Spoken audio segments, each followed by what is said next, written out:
মুখ্যমন্ত্ৰীৰ আত্মনিৰ্ভৰ অসম আঁচনিৰ অধীনত 2 লাখ টকাৰ লোনৰ বাবে আবেদন কৰিছিলে। ছেপ্টেম্বৰ মাহৰ ভিতৰত 30,000 জন যুৱকক খানাপাৰাত একেলগে মাতি আনি আমি প্ৰথম কিস্তিৰ 1 লাখ টকা দিবৰ বাবে আমি সিদ্ধান্ত লৈছোঁ, যাতে আঁচনিখন বহল প্ৰচাৰ হ'ব পাৰে। অৰ্থাৎ খানাপাৰাত একেলগে প্ৰথম 30,000 যে সিলেক্টেড কেণ্ডিডেট আছে, প্ৰথম 30,000 সিলেক্টেড কেণ্ডিডেটক আমি একেলগে মাতি আনি তেওঁলোকৰ প্ৰথম কিস্তিৰ ধন মোকলাই দিবলৈ আমি সিদ্ধান্ত লৈছোঁ। আত্মনিৰ্ভৰ আঁচনিত যদি আপোনালোকে ট্ৰেইনিং নকৰে, আপোনালোকে 2 লাখ টকাটো কেতিয়াও নাপায়। 2 লাখ টকাটো বাদ দিয়ক, আপোনালোকে 1 লাখ টকাটোও নাপায়। এই ভিডিঅ'টোত মই আজি আপোনালোক সেইখিনি কথা আলোচনা কৰিম। সেই চাৰ্টিফিকেটটোৰ মূল্য কি আপোনালোকৰ, ঠিক আছে? আত্মনিৰ্ভৰ আঁচনিত যিখিনি এপ্লাই কৰিছিলে যুৱক যুৱতীয়ে, সেইখিনি যি মই কৈছোঁ আপোনালোকে 1.5 মাহ বা 2 মাহ ইণ্টাৰভিউ হ'ব, ট্ৰেইনিং হ'ব, সেইখিনি আপুনি মাষ্ট বি কৰিব লাগিব আৰু আপোনালোকে তাৰ পৰা চাৰ্টিফিকেট পাব। আৰু যিসকল যুৱক যুৱতী 1 লাখকৈ লাগে বুলি ভাবে, সেই চাৰ্টিফিকেটৰ মূল্য নাথাকে, আৰু যিবিলাকে 2 লাখটো লাগে বুলি ভাবে সেই চাৰ্টিফিকেটৰ মূল্য থাকিব, ঠিক আছে? সম্পূৰ্ণ এই ভিডিঅ'টোত মই আপোনালোকক কৈ যাম আজি। আপোনালোকে ভিডিঅ'টো চাই থাকিব, ট্ৰেইনিং কেনেকৈ হ'ব, কি কৰিব লাগে, সকলো কথা আপোনালোকক মই কৈ যাম আজি, ঠিক আছে?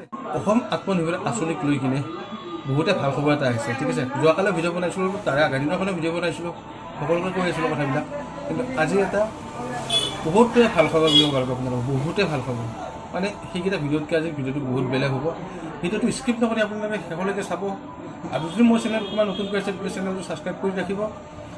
আৰু বহুতে বহুত ধৰণৰ মন্তব্য কৰিছে, ঠিক আছে, আপোনালোকৰ মন্তব্যবিলাক আপোনালোকে দিছে, মই ক'বলগীয়া একো নাই। আৰু যিখিনি যুৱক যুৱতী এপ্লাই কৰিছিলে, সেইখিনিৰ কাৰণে মই ভিডিঅ'টো আজি স্পেচিয়েলকৈ বনাইছোঁ। আপোনালোকে ভিডিঅ'টো ধৈৰ্য যদি শেষলৈকে চাব, তাৰপিছত ধুনীয়াকৈ আপোনালোকে কমেণ্ট কৰিব মোক। আপোনালোকে স্কিপ কৰি ভিডিঅ'বিলাক চাই কৰি কিনে কমেণ্ট নকৰিব। স্কিপ কৰি ভিডিঅ' চালে মই কথাবিলাক কি কওঁ কি নকওঁ আপোনালোকে ভালকৈ বুজি নাপায়, ঠিক আছে? আধা চালে ভিডিঅ'বিলাক আপোনালোকে ক'ত বুজিব? সম্পূৰ্ণকৈ যদি ভিডিঅ'টো চাই তেতিয়া আপোনালোকে বুজি পাব, ঠিক আছে? আৰু ভিডিঅ'টো চাই যদি ভাল লাগে আপোনালোকে লাইক কমেণ্ট এটা কৰিব, ঠিক আছে? মই প্ৰতিদিনে আপোনালোক কৈ আছোঁ, ঠিক আছে? 30,000 যুৱক যুৱতী যিখিনি মানে কি চিলেকশ্যন হ'ব ন, সেইখিনি মাষ্ট বি আপোনালোকে ট্ৰেইনিং কৰিব লাগিব 1 মাহ 1.5 মাহৰ। তাৰ পাছত আপোনালোকে চাৰ্টিফিকেট পাব, তাৰ পাছতহে আপোনালোকৰ পইচা।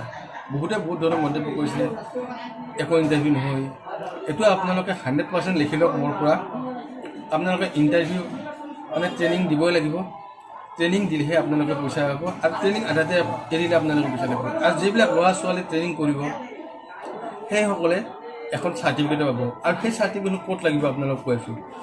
লোনটো হৈছে আপোনালোকৰ 2 লাখ টকা। আপোনালোকে 1 লাখ টকা ডিপ'জিট দিব পাৰে, আৰু 1 লাখ টকা কোনে দিব? 1 লাখ টকা বেংকে দিব। আপুনি যেতিয়া ট্ৰেইনিং পাছ কৰি আহিব, তেতিয়া আপোনালোকে সেই কাগজখন বেংকত দিব লাগিব। বেংকত এইকাৰণে দিব লাগিব, আপুনি যে বেংকৰ পৰা আৰু 1 লাখ টকা লোন ল'ব, সেই 1 লাখ টকাটো আপোনালোকে ধাৰ মাৰিব লাগিব, ঠিক আছে? সেইটো কাৰণে আপোনালোকে ট্ৰেইনিং পাছ কৰাৰ পিছত আপোনালোকে এখন চাৰ্টিফিকেট পাব। সেই চাৰ্টিফিকেটখন আপোনালোকৰ বহুতেই মূল্যৱান। যদি সম্পূৰ্ণভাৱে 2 লাখ টকাটো লাগে বুলি ভাবে, আৰু যিসকলে 1 লাখ টকা লাগে বুলি ভাবে, সেইসকলে চাৰ্টিফিকেটটো হয়তো কোনো ভেলু নাথাকিব। আপোনালোকে ট্ৰেইনিং দিব লাগিব, কিন্তু চাৰ্টিফিকেটটো আপোনালোকৰ কোনো ভেলু নাথাকিব। আৰু যিসকলৰ ভাবে যে মোক 2 লাখ টকাটো লাগিব সম্পূৰ্ণ, তেতিয়াহ'লে আপোনালোকে বেংকত গৈ সেই চাৰ্টিফিকেট আপোনালোকে জমা দিব লাগিব। তাৰ পাছতহে আপোনালোকে আৰু এই 1 লাখ টকাটো পাব। আৰু সেই 1 লাখ টকাটো 5 বছৰত ঘূৰাই দিব লাগিব।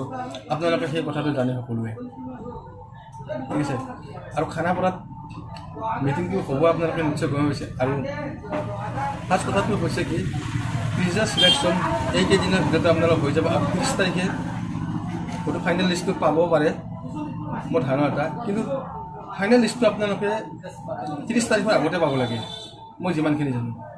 এনে 30 তাৰিখ দিছে ডেট, কিন্তু 30 তাৰিখৰ আগতে আপোনালোকে পাব লাগে। আজি 5 তাৰিখ হ'লে, বেছিদিন নাইয়ে। গতিকে যিখিনি যুৱক যুৱতী চিলেকশ্যন হ'ব, সেইখিনি কাৰণে খুবেই ভাল কথা। আৰু সেইখিনিলৈ ফোন কৰিব, আপোনালোকে মোবাইল চুইচ অফ নকৰিব।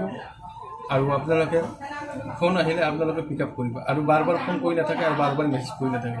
এবাৰ বা দুবাৰে আপোনালোকক ফোন মেছেজ কৰিব, তাৰ ওপৰত আপোনালোক ফোন মেছেজ কৰে। যদি ভিডিঅ'টো চাই আপোনালোকে ভাল পাইছে, লাইক কমেণ্ট এটা কৰিব।